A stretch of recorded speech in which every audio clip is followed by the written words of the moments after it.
Bueno, muy buenas noches a todos. Bienvenidos una vez más a nuestro estudio cronológico de la Biblia. Ya hoy arrancamos lección 19.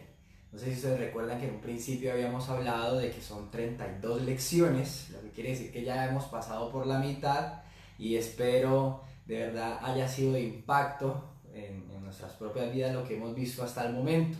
Recordemos que es una historia todavía incompleta, le faltan todavía piezas a este rompecabezas, le falta luz por entrar a esta habitación, pero aquí vamos, ¿sí? Aquí vamos, espero que lo que hayamos visto hasta ahora lo hayamos entendido y vamos a comenzar, ¿sí? Vamos a comenzar rápidamente la lección del día de hoy, recordando lo último que hablábamos en la lección pasada, que de hecho hicimos un repaso y este repaso lo terminamos con la rebeldía, con esta rebelión del pueblo de Israel hacia lo que Dios había mandado y cómo trató de adorar a Dios a la manera del hombre, ¿sí? Cómo trató el pueblo hacia su propia manera de adorar a Dios. Dice que con un becerro de oro se construyeron una imagen, ¿sí? Lo que Dios denomina como un ídolo.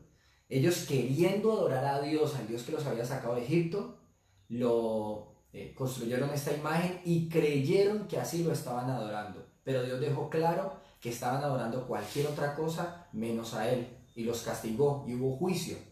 Entonces hoy vamos al libro de Números, ¿sí? Vamos a la parte de adelante de nuestras Biblias, lo que seguiría después de Levíticos, libro de Números, Números capítulo 9.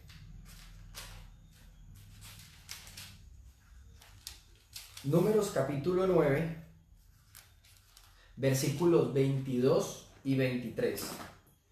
Números capítulo 9, ¿sí? Nos vamos ubicando, va a dar un espaciecito, un tiempo para que todos nos vayamos ubicando en nuestras Biblias. La idea es que usted tenga su propia Biblia y su Biblia a la mano. No me vale que la tenga ahí en la biblioteca, aquí a la mano, leyéndola. Entonces, Números capítulo 9, miremos lo que dice el versículo 22 y 23. Si la nube permanecía sobre el tabernáculo por 2 días, un mes o un año, el pueblo de Israel acampaba y no se ponía en marcha. Pero en cuanto se elevaba, ellos levantaban el campamento y se ponían en marcha. Así que acampaban o viajaban bajo las órdenes del Señor, obedecían todo lo que el Señor les decía por medio de Moisés. ¿De qué nos está hablando aquí? Contextualicemos un poco la situación. Recordemos que Dios les había mandado a construir un tabernáculo, un lugar donde Dios iba a habitar.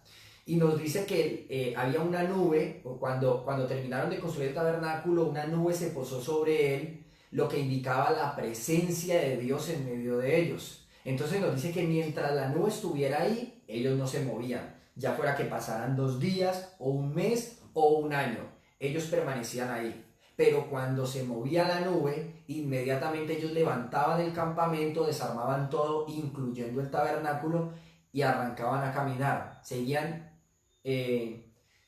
todas las instrucciones que Dios les daba a través de Moisés. Y precisamente Dios le da más instrucciones frente a estos viajes. Miremos el capítulo 10, versículo 1 al 3. Capítulo 10 de Números, versículo 1. El Señor le dijo a Moisés: haz 2 trompetas de plata labrada a martillo para convocar a la comunidad a reunirse y dar la señal de levantar el campamento.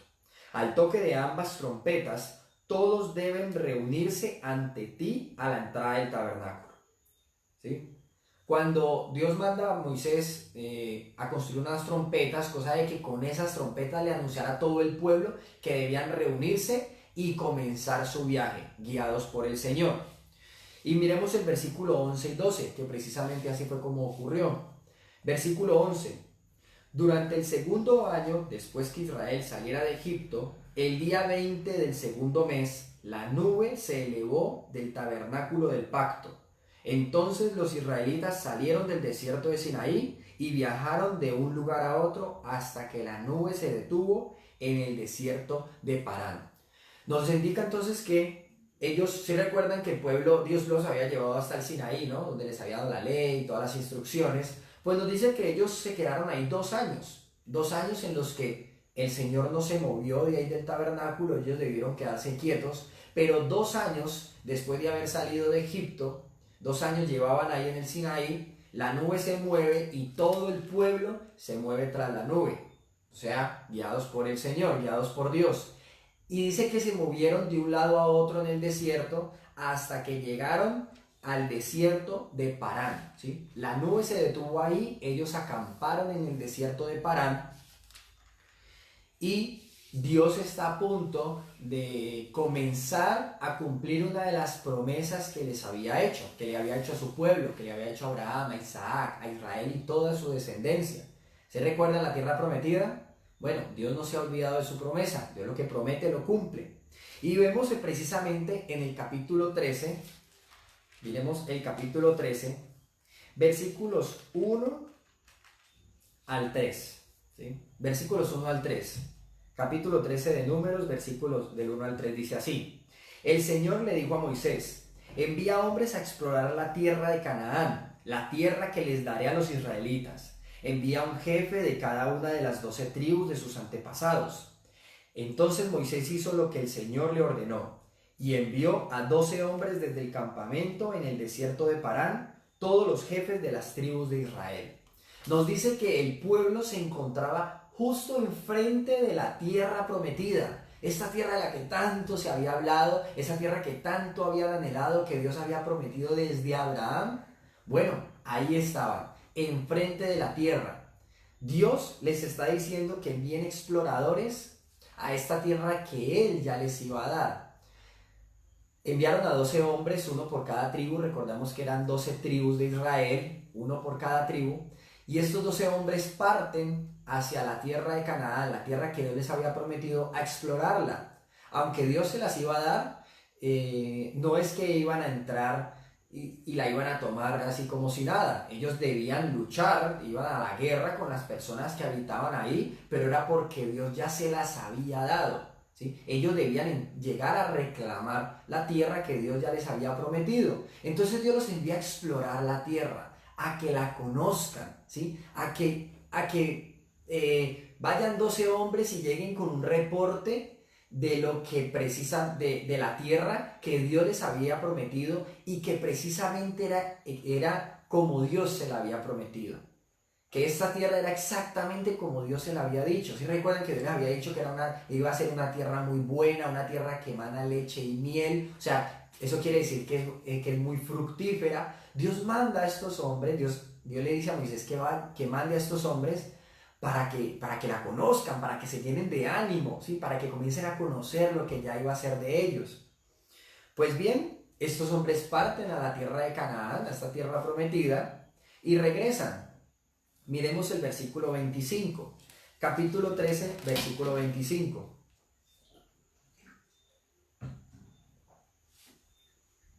Dice así: después de explorar la tierra durante 40 días, los hombres regresaron. 40 días duraron explorando toda la tierra que Dios les había prometido. Regresaron a Moisés, a Aarón y a toda la comunidad de Israel en Cades, en el desierto de Parán. Informaron a toda la comunidad lo que vieron y les mostraron los frutos que tomaron de la tierra. Este fue el informe que dieron a Moisés. Entramos en la tierra a la cual nos enviaste a explorar, y en verdad es un país sobreabundante, una tierra donde fluyen la leche y la miel. Aquí está la clase de frutos que allí se producen, ¿sí? A eso los había mandado Dios, a que comenzaran a reconocer esta tierra, que se dieran cuenta de que efectivamente, tal como Dios lo había prometido, era una tierra muy fructífera, era una tierra muy buena la que Dios estaba a punto de darle a su pueblo. Sin embargo, miren el otro lado del reporte, versículo 28. Sin embargo, el pueblo que la habita es poderoso y sus ciudades son grandes y fortificadas. Hasta vimos gigantes allí, los descendientes de Anac. Los amalecitas viven en el Negev y los hititas, los jebuseos y los amorreos viven en la zona montañosa. Los cananeos viven a lo largo de la costa del mar Mediterráneo y a lo largo del valle del Jordán. ¿Será que esta parte del reporte era de ánimo?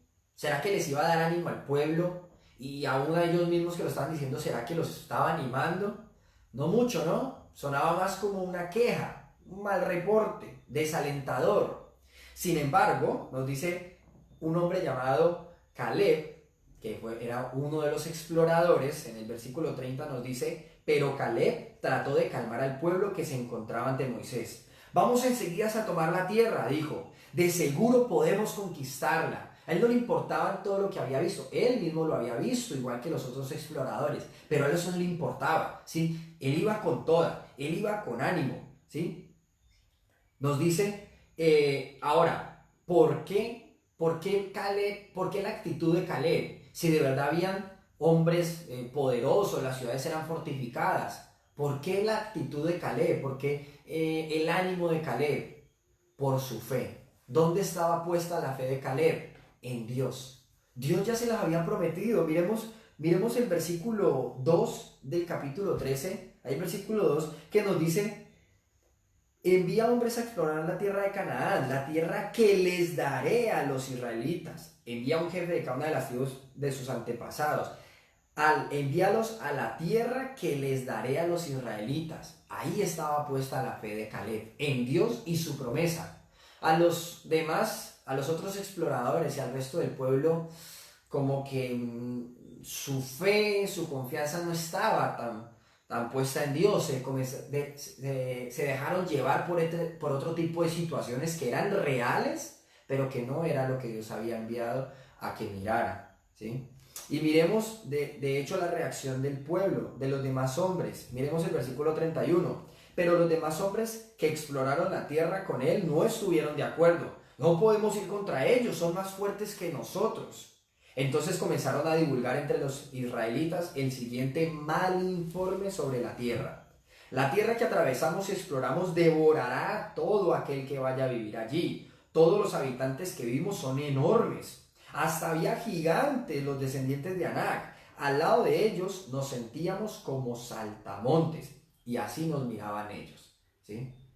Un reporte muy característico, un reporte con el sello israelita.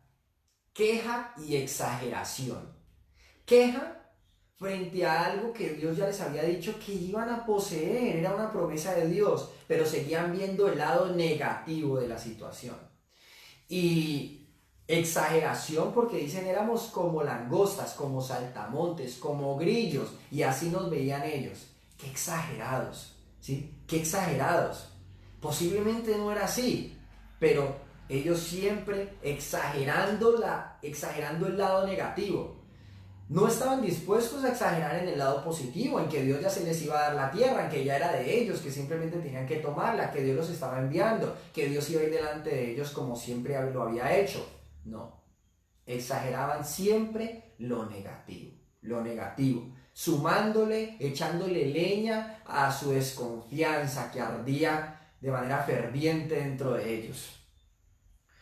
Pues bien, miremos la reacción precisamente del pueblo. Este es el reporte de los exploradores, pero entonces miremos la reacción del pueblo frente a este reporte.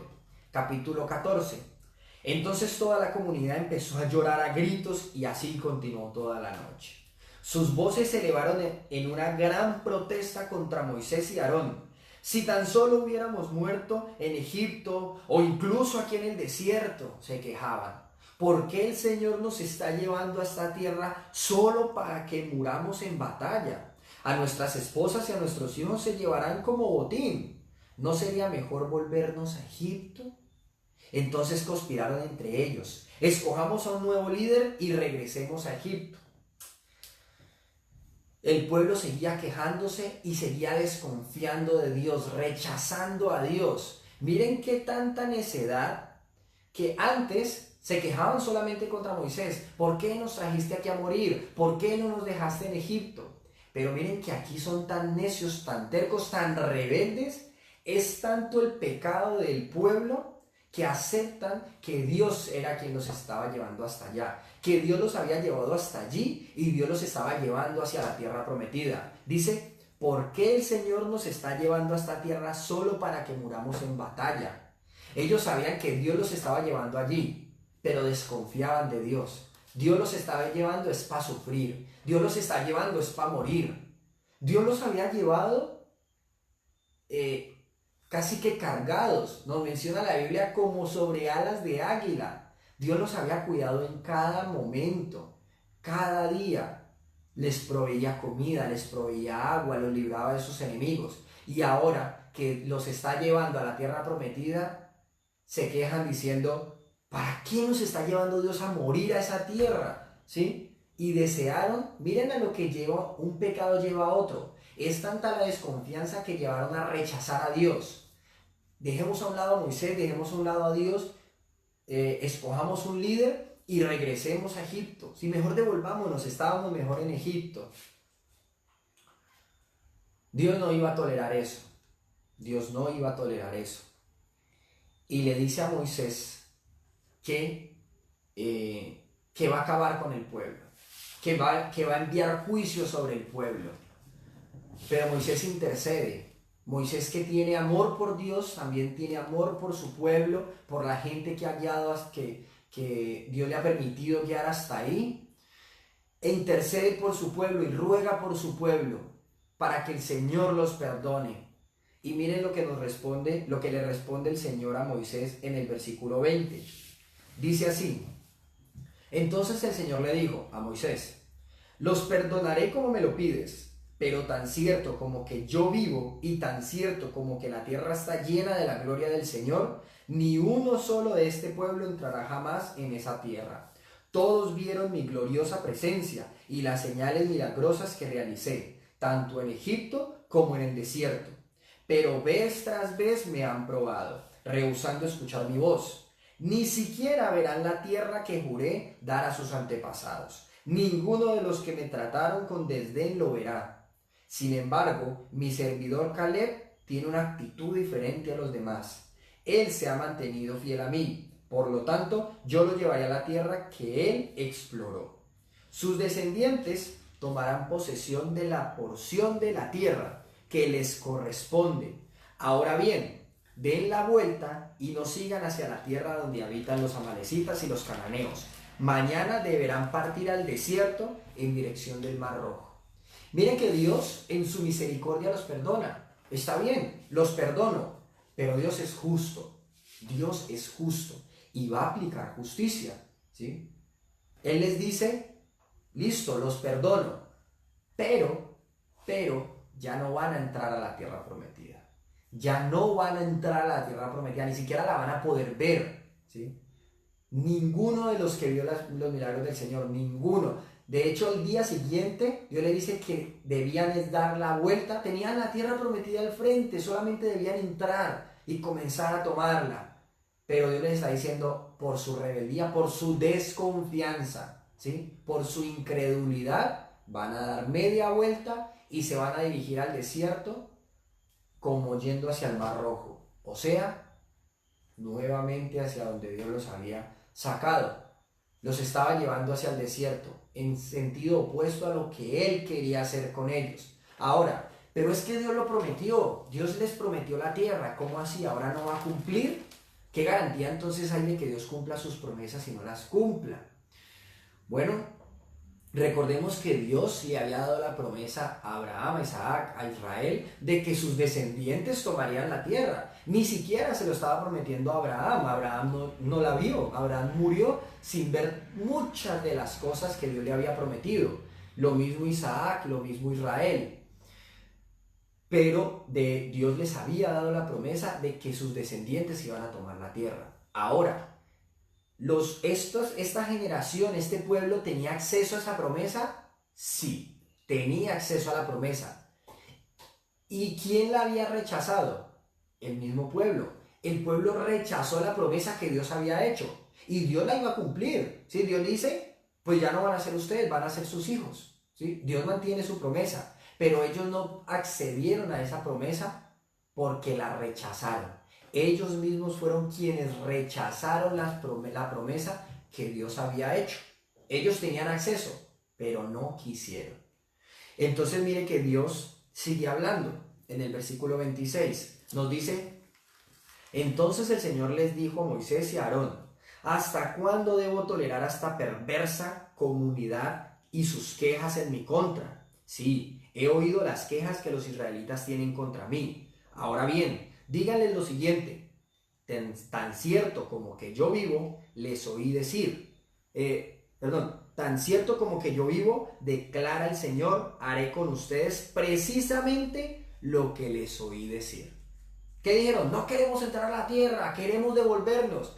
Eso va a hacer Dios con ellos. No los va a introducir en la tierra, no va a permitir que entren a la tierra, los va a devolver. Devuélvanse al desierto.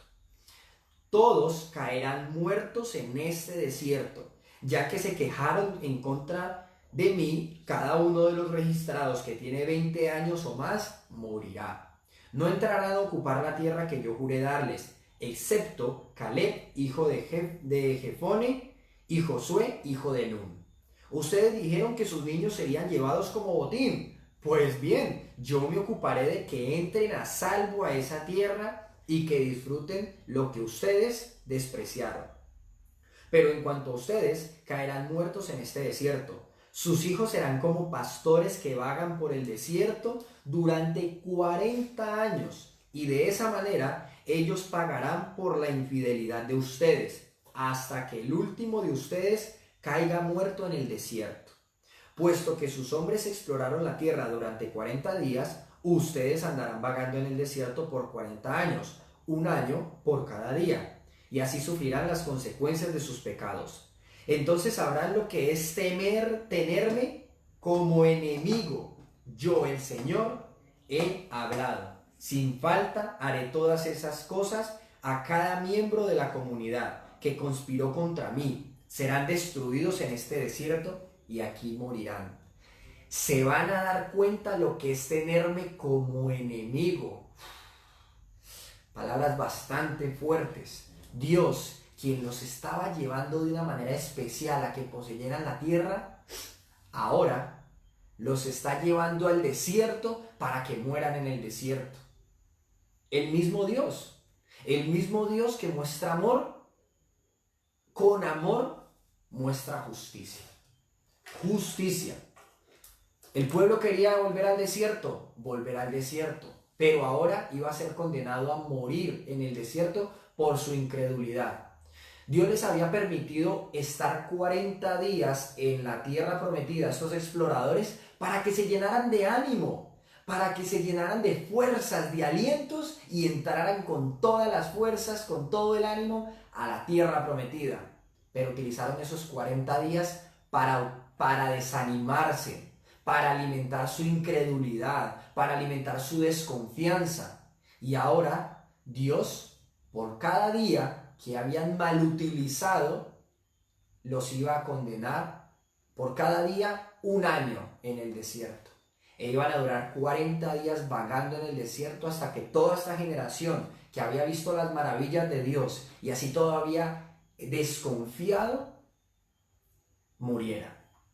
Que toda esta generación muriera y únicamente iban a entrar a la tierra prometida los que tuvieran menos de 20. El que tuviera 20 o más iba a morir en el desierto, a excepción de Josué y Caleb, que eran dos hombres que tenían su confianza puesta en Dios, ¿sí? Su confianza puesta en Dios. Caleb, que lo había expresado, que lo había mostrado de manera clara, lo había expresado en medio de todo el pueblo, mostró su fe en Dios, su confianza en Dios. Él no le importaba lo que hubiera en esa tierra, él sabía el Dios que lo había mandado allí y ese Dios le iba a dar esa tierra porque así lo había prometido. Él tenía su confianza en el Dios que cumple sus promesas y que cuida de los suyos. Ahora,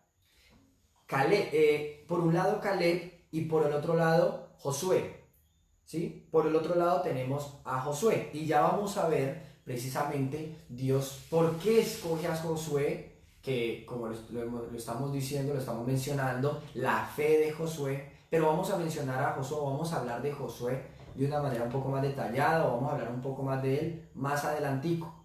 Miremos la actitud nuevamente del pueblo, porque es que son un claro ejemplo, de lo que Dios quiere mostrar y enseñar, pero también le permiten a Dios mostrar cosas que serían sombras de lo que habría de venir.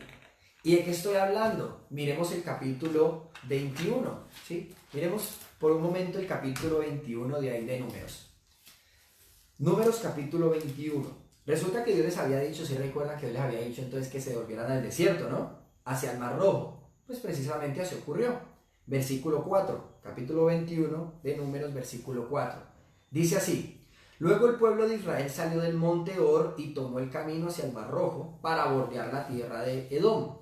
Pero, el pueblo se impacientó con tan larga jornada y comenzó a hablar contra Dios y Moisés. ¿Por qué nos sacaron de Egipto para morir aquí en el desierto? Aquí no hay nada para comer ni agua para beber. Además, detestamos este horrible maná.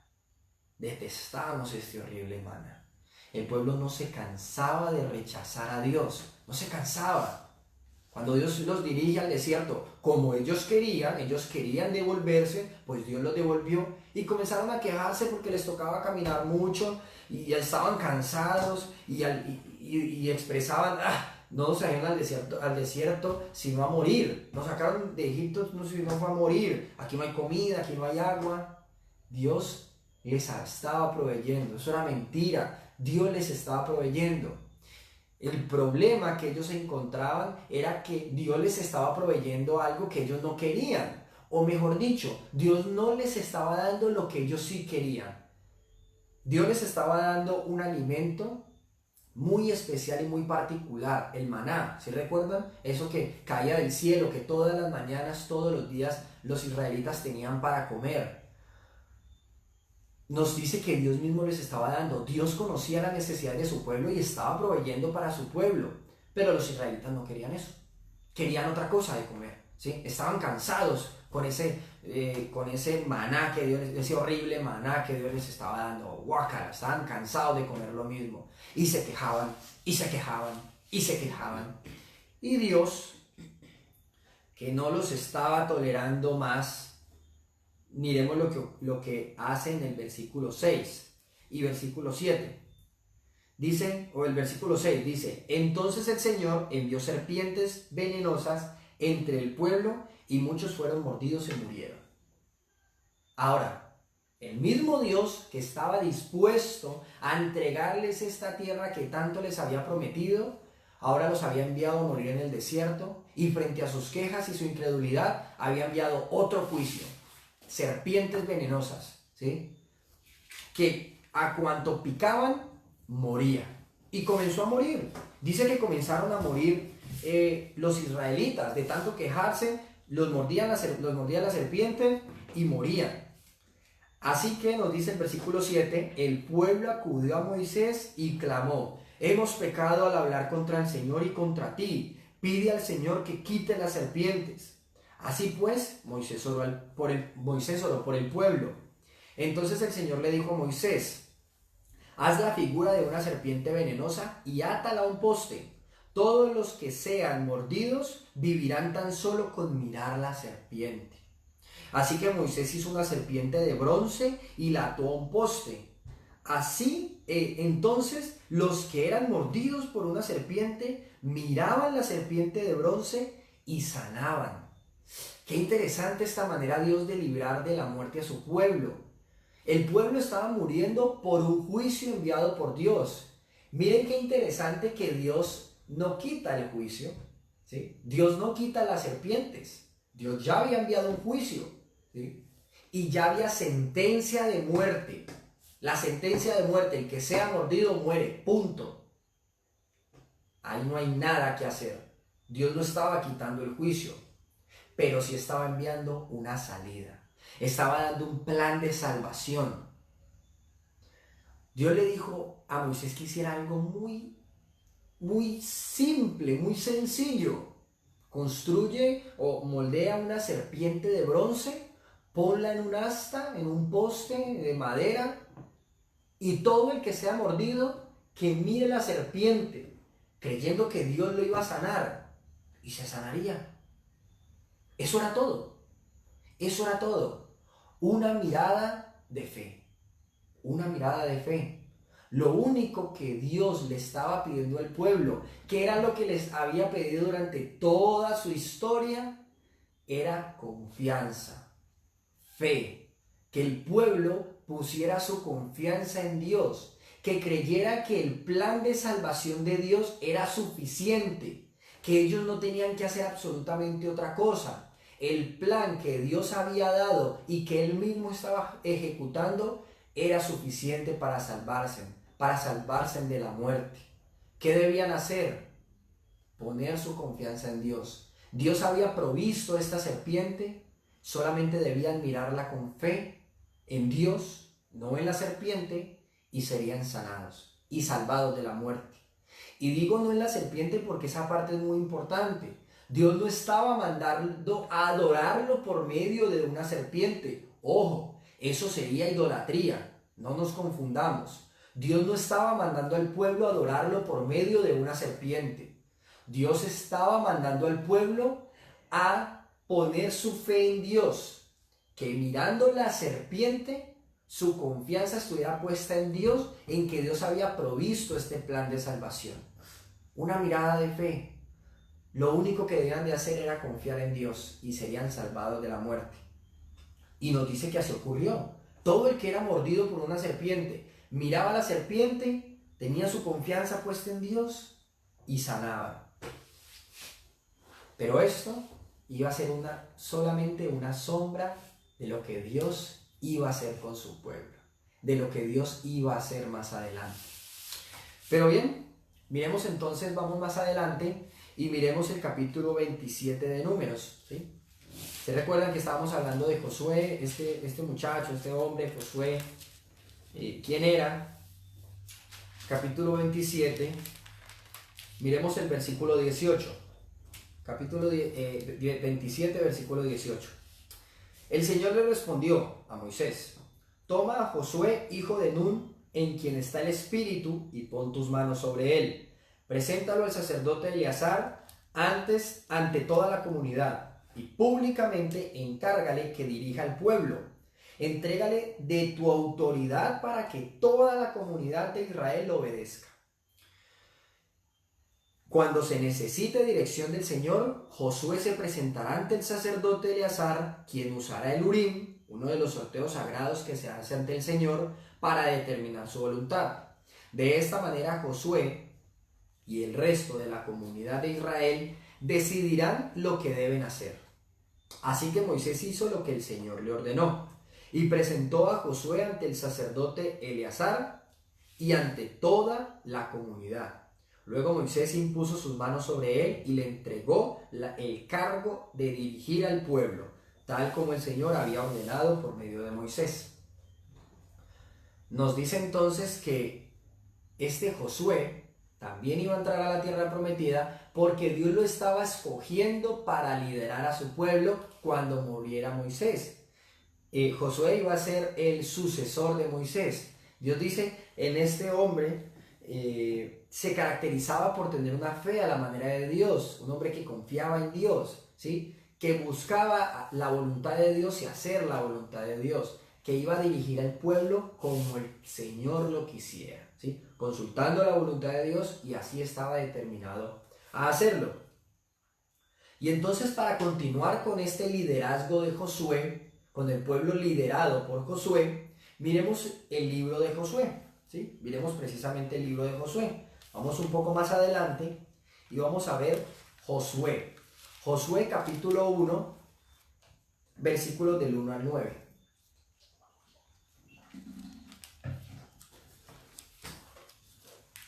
Josué capítulo 1, versículos del 1 al 9. ¿Ya estamos todos ahí? Bien, dice así: después de la muerte de Moisés, siervo del Señor, el Señor habló con Josué, hijo de Nun y ayudante de Moisés. Moisés murió, y entonces ¿quién quedaría a cargo? Josué, tal como el Señor lo había dicho a través de Moisés en vida. Le dijo: mi siervo Moisés ha muerto, por lo tanto, ha llegado el momento de que guíes a este pueblo, a los israelitas, a cruzar el río Jordán y a entrar a la tierra que les doy. Te prometo a ti lo mismo que le prometí a Moisés: donde quiera que pongan los pies los israelitas, estarán pisando la tierra que les he dado. Desde el desierto del Negev al sur hasta las montañas del Líbano al norte, desde el río Éufrates al oriente hasta el mar Mediterráneo al occidente, incluida toda la tierra de los hititas. Nadie podrá hacerte frente mientras vivas, pues yo estaré contigo como estuve con Moisés. No te fallaré ni te abandonaré. Sé fuerte y valiente, porque tú serás quien guíe a este pueblo para que tome posesión de toda la tierra que juré a sus antepasados que les daría. Sé fuerte y muy valiente. Ten cuidado de obedecer todas las instrucciones que Moisés te dio. No te desvíes de ellas ni a la derecha ni a la izquierda. Entonces te irá bien en todo lo que hagas. Estudia constantemente este libro de instrucción. Medita en el día y de noche para asegurarte de obedecer todo lo que allí está escrito. Solamente entonces prosperarás y te irá bien en todo lo que hagas. Mi mandato es: sé fuerte y valiente. No tengas miedo ni te desanimes, porque el Señor tu Dios está contigo donde quiera que vayas. Dios está designando a Josué para liderar de una vez por todas la posesión de la tierra prometida. Dios iba a llevar a todo el pueblo liderado por Josué a poseer la tierra prometida. Y así lo hicieron, ¿sí? Precisamente así lo hicieron.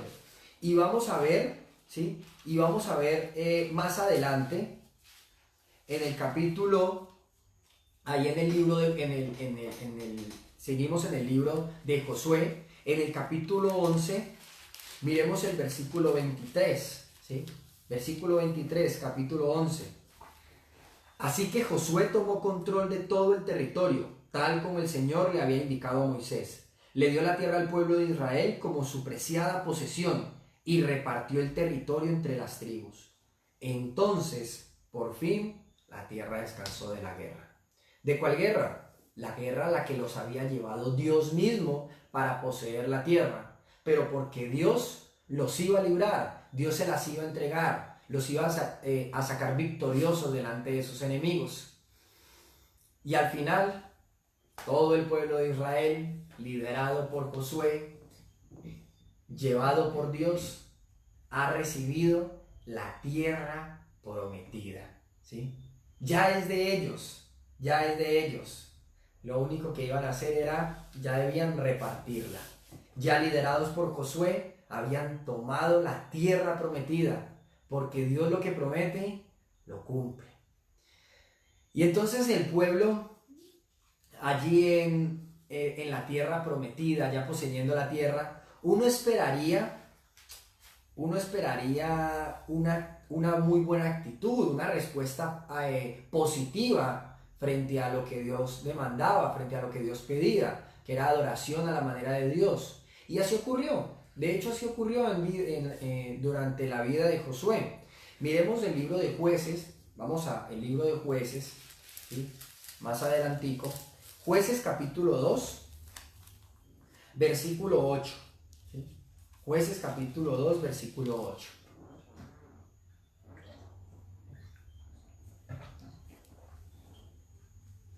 Dice así: Entonces Josué, hijo de Nun y siervo del Señor, murió a los 110 años. Lo enterraron en Timnat-Sera, tierra que se le había asignado en la zona montañosa de Efraín, al norte del monte Gaz.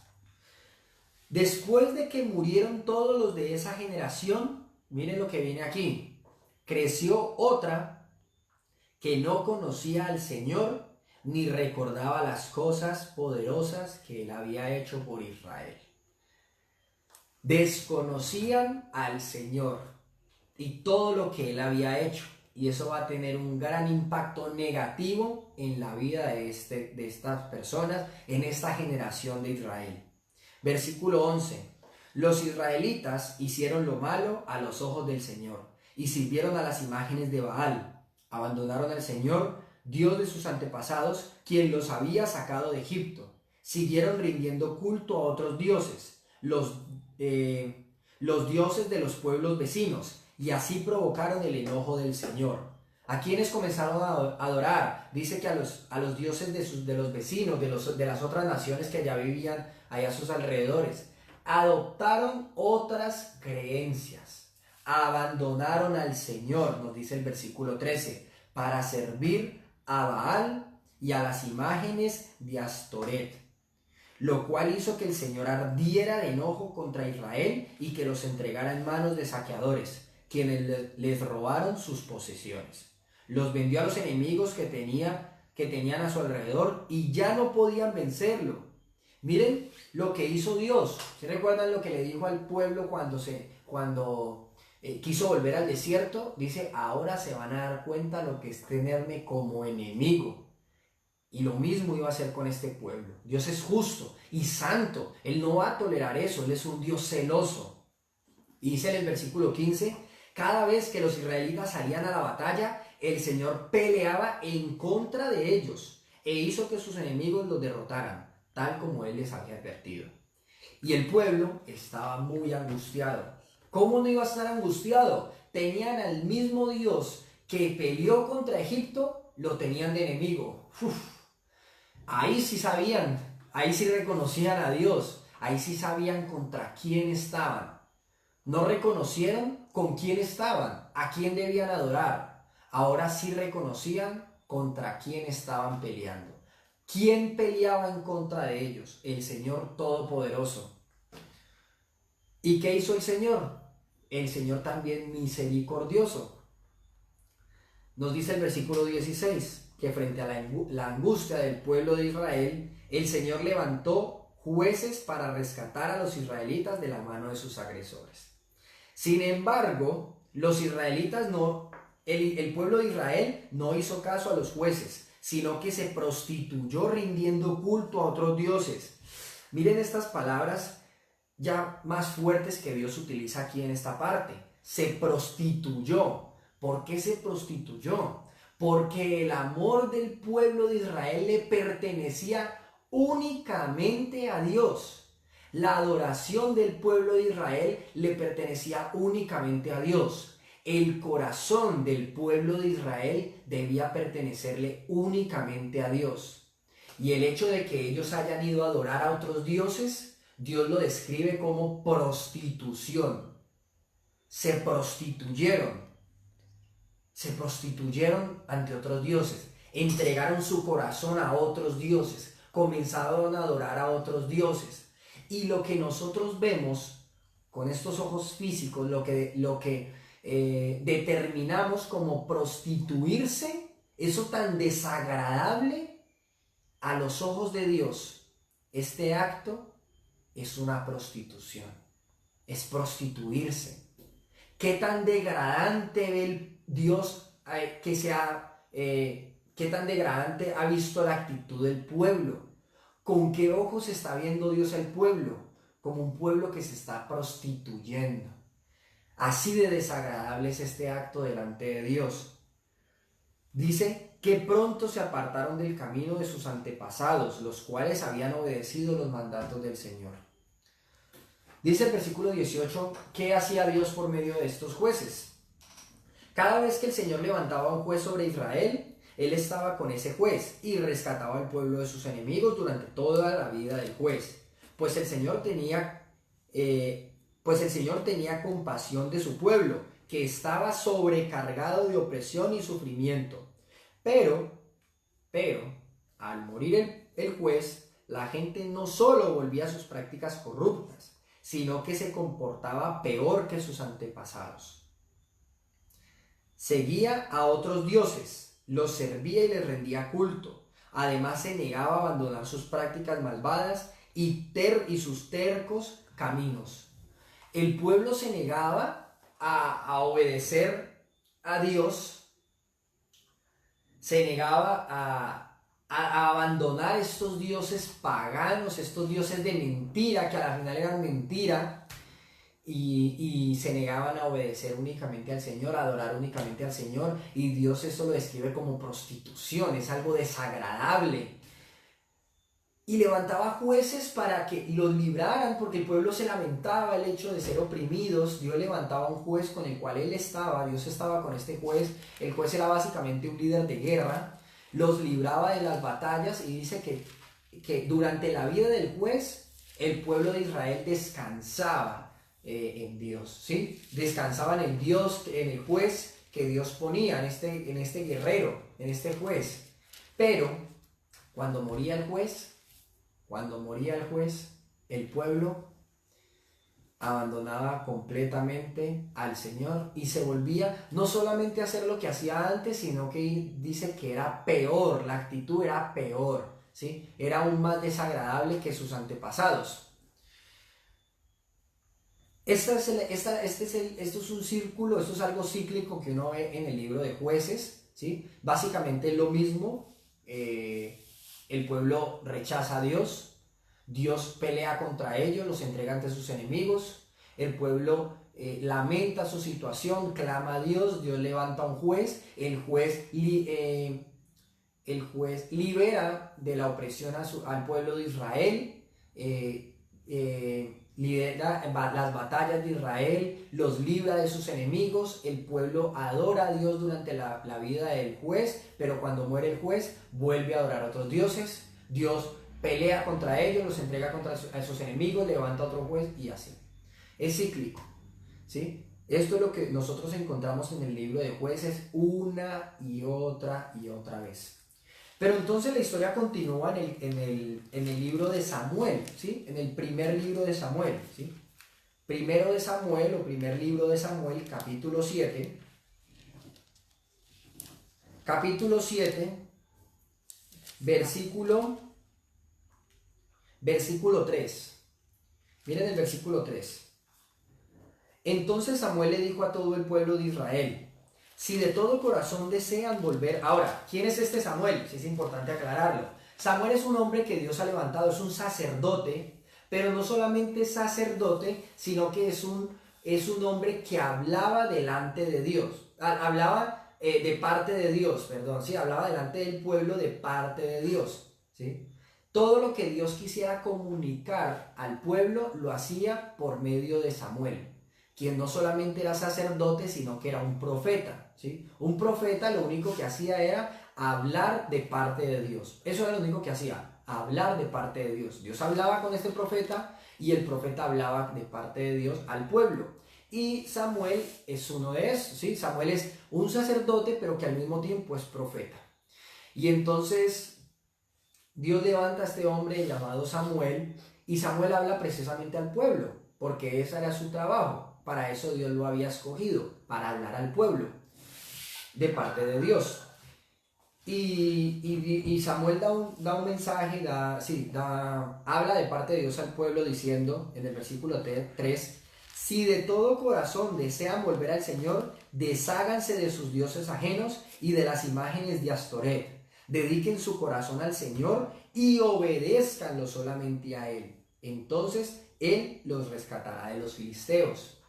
Entonces miren cómo no nos dice, y cómo el pueblo no, cómo Dios no invita al pueblo a adorarlo a Él también. Adórenme también a mí, ¿sí? Inclúyanme en su vida. Lo que ustedes hagan, inclúyanme. Yo quiero hacer parte de su vida. Eso no es lo que está diciendo Dios. Esa no es la invitación que hace Dios. Dios los manda a abandonar por completo lo que hacen, a dejar atrás completamente su manera de vivir, y vivir únicamente a la manera de Dios, y adorar únicamente a Dios, y a entregar su corazón únicamente a Dios. Qué importante esto, ¿sí? Lo repito, Dios no manda al pueblo a que incluyan a Dios en su vida. Esto no es lo que hace Dios, esto no es lo que quiere Dios. Dios quiere un corazón completamente entregado a Él. Si ven y recordemos cómo hemos hablado a lo largo de la historia, cómo Dios mira hacia el corazón, más allá de las obras, más allá de la obediencia. Dios sí está esperando que el pueblo obedezca, pero que obedezca, esa obediencia iba a ser fruto de un corazón entregado completamente a Dios, no de manera parcial, completamente a Dios. Desháganse de sus dioses, desháganse de sus ídolos. deshágase de las imágenes de Astoret o Astarot y entréguese por completo a Dios, que su manera de vivir sea únicamente a la manera de Dios. Este es el mensaje que le comparte, que quiere compartirle Dios a su pueblo, y lo hace por medio de Samuel. Sin embargo, Samuel comienza a envejecer, es un hombre que vive a la manera de Dios, él procura agradar a Dios, y él tiene unos hijos y comienza a obedecer, y nos dice que sus hijos no eran precisamente como él, ¿sí? Miremos el capítulo 8, y ya casi vamos a terminar. Capítulo 8, versículo 1. Dice así: cuando Samuel envejeció, nombró a sus hijos como jueces de Israel, ¿sí? Ahora sus hijos iban a ser delegados para esto. Joel y Abías, sus hijos mayores, establecieron su corte en Beerseba. Pero ellos no eran como su padre, porque codiciaban el dinero, aceptaban sobornos y pervertían la justicia. Una fe a la manera de Dios. Ellos creían que de esa manera estaban haciendo bien, no había nada malo, pero no era la manera de Dios. En el versículo 4 nos dice: finalmente todos los ancianos de Israel se reunieron en Ramá para hablar del asunto con Samuel. Mira, Samuel, le dijeron, ya eres anciano y tus hijos no son como tú. Danos un rey para que nos juzgue así como lo tienen las demás naciones. El pueblo de Israel comienza a pedir un rey. Quieren un rey, ¿sí? Quieren un rey así como lo tienen las demás naciones. Uno ya de entrada comienza a ver que la motivación no es muy acertada. Ellos quieren ser como las demás naciones. Ya de entrada uno podría decir: esto no está bien, definitivamente esto no es, esta motivación no es acorde o no está relacionada con la voluntad de Dios, con lo que Dios quiere. Parece más un deseo del hombre, un deseo a la manera del hombre. Pero no solamente eso, ese no solamente es el problema, de hecho es un problema. Miremos el versículo 6. Samuel se disgustó con esta petición y fue al Señor en busca de orientación. Samuel se enojó. ¿Por qué se enojó Samuel? ¿Por qué era una petición descabellada, absurda? Pues el Señor se encarga de aclararnos. Miremos el versículo 7 en adelante. Haz todo lo que te digan, le respondió el Señor. ¿Sí? Le dice: no te enojes, haz todo lo que te digan, porque me están rechazando a mí y no a ti. Ya no quieren que yo siga siendo su rey. Ya no quieren que yo siga siendo su rey. Y es que ahí está el punto. Ese es el problema de la petición. Ellos quieren un rey y el problema es que Dios ya era su rey. El Señor ya era su rey. El Señor se había mostrado, o sea, ¿qué más tenía que hacer Dios por ellos? ¿Qué más tenía que hacer Él como su rey? Les proveía, los libraba en batalla, los cuidaba, los bendecía, tenía misericordia de ellos. ¿Qué más querían? Para ellos no era suficiente. Ellos querían tener un rey como las demás naciones. Ellos querían tener un rey humano, ¿sí? Un líder humano, ¿sí? Pero no más que Moisés, que Samuel, que está viejito ya, no, un hombre, un guerrero, ¿sí? Ellos quieren un rey humano. Y dice Dios: ya no quieren que yo siga siendo su rey. Desde que los saqué de Egipto me han abandonado continuamente y han seguido a otros dioses. Y ahora te tratan a ti de la misma manera. Haz lo que te pidan, pero adviérteles seriamente acerca de la manera en que reinará sobre ellos un rey. Y nos dice el versículo 10, entonces Samuel transmitió la advertencia del Señor al pueblo que pedía un rey. Eso es muy importante. Dios les estaba diciendo, o pretendía decirle al pueblo, estaba diciendo a Samuel, que Él les iba a dar el rey. Ellos quieren un rey, les va a dar un rey. El pueblo no quería entrar a la tierra prometida, que porque los iban a matar, y querían volver a Egipto. Querían volver al desierto. Dios los devolvió al desierto y allí murieron. Ahora quieren un rey. Dios les va a dar un rey. Pero les advierte, le da una serie de advertencias de lo que implica el tener un rey humano, de lo que implica una monarquía. Hasta el momento tenían una teocracia. Dios gobernaba, Dios lideraba, Dios reinaba, Dios daba órdenes, Dios los libraba de las batallas. Dios los cuidaba, Dios los proveía. Ellos estaban pidiendo una monarquía, que sea un rey humano, un reino terrenal, humano, físico, que las demás naciones se deslumbren ante este rey de Israel, ¿sí? Humano, que las demás naciones miren este reino humano. Eso era lo que ellos querían y Dios se los advierte. Y nos dice que Samuel les transmitió estas advertencias. Pero miremos la respuesta del pueblo de Israel. Nos dice en el versículo 19, y ya con esto terminamos. Versículo 19 y 20. Sin embargo, el pueblo se negó a escuchar la advertencia de Samuel. Aún así, todavía queremos un rey, dijeron ellos. Nuestro deseo es ser como las demás naciones que nos rodean. El rey nos juzgará y será nuestro líder de las batallas, ¿sí? Nuestro líder en las batallas. No nos importa, y bueno, sí, ya lo escuchamos, no nos importan sus advertencias, no nos importan estas advertencias. De igual manera nosotros queremos un rey, queremos ser como las demás naciones, queremos que sea un hombre, un rey, el que nos juzgue y el que nos lleve y nos lidere en batalla. El pueblo seguía rechazando a Dios y queriendo un rey humano. Y lo triste es que eso es lo que ha tratado de hacer Satanás a lo largo de la historia. Él siempre ha querido no solamente ocupar el lugar de Dios, sino desplazar a Dios de su lugar. Él siempre ha querido desplazar a Dios de su lugar. ¿Y cómo lo ha hecho? Siempre lo ha hecho generando duda en el ser humano. Generando duda. Que el ser humano desconfíe de las promesas de Dios y que por ende desconfíe de Dios mismo. Y esa ha sido la respuesta del ser humano, desconfiar de Dios, poner su confianza, su fe en cualquier otra cosa que no sea Dios, desplazar a Dios de su lugar, cuando Dios ha mandado que a Él y solamente a Él se le reconozca como Dios y solamente a Él se le adore. Aquí va nuestra historia, espero haya sido de gran provecho para ustedes, se haya entendido. Para mí ha sido de gran provecho, para mí ha sido un privilegio tener este tiempo. Ojalá podamos continuar, los esperamos el día de mañana a las 7 de la noche. Recuerden compartir los videos, recuerden que ahí van a quedar publicados, ustedes los van a poder ver las veces que quiera, en el momento que quiera. Los invitamos a que se conecten de manera en la transmisión en vivo para poder sentir que nos estamos reuniendo, sí, que de verdad estamos teniendo este tiempo juntos y que podamos continuar. Nos vemos mañana a las 7 de la noche. Un abrazo para la iglesia, para nuestra familia, amigos y un abrazo hasta donde la internet la lleve. Chao.